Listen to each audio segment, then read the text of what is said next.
بسم الله الرحمن الرحیم. ئێمە وەکو یەکێتی مامۆستایانی کوردستان کە ئیمڕۆ ڕێزلێنان لە پۆلێ قوتابی سنووری سۆران دەکەین کە ئەو ئاماژەیە کە پرۆسەی پەروەردەی پێشوو هەرچەنێ بەو هەموو کەم و کورتێ و بەو هەموو نەعەدالی حکومەت کە بەرامبەر بڕینی موچەی مامۆستایانی کردو و مامۆستایانی شەڵوێستی خۆیان دەربڕی کە بەوانەی بایکۆتیان کرد و ئەوانەشی بەردەوام بوون ئێمە دەستخۆشی لە هەردوو لایەنەکەین.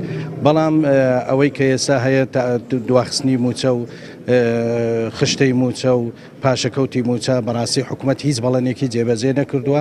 بۆیە ئێمە پێش دەستپێکی دەوام ئاگداری حکومەت دەکەینەوە کە ئۆباڵی ڕاگررتنی پرۆسەی پەروەردە لە ملی ئەوانە نابێ پرۆسەی پەروەردە و مامۆستایان ئێمال بکرێ بەو دەرەجەیە کە حکومەت بێمەنەت بێ و ئێستاش دەبێت داوا ئەەکەین کە حکومەت مامۆسای گرێبەسدا بنە و موچەکان دەستکاری بکرێت و بۆ ئەوەی مامۆسا بتوانێت لە ساڵی خوێندن پرۆسەی پەروەردە بەرەو پێش بڕوە. ئەگەرنا ئۆباڵی پەخستنی پرۆسەی پەروەردە لە ئەستۆی حکومەت دەبێت کە ئێمە ئاگدارین ئێستا چاپی یەک کتابیش نەکراوە، خۆ ئامادایی نەکراوە.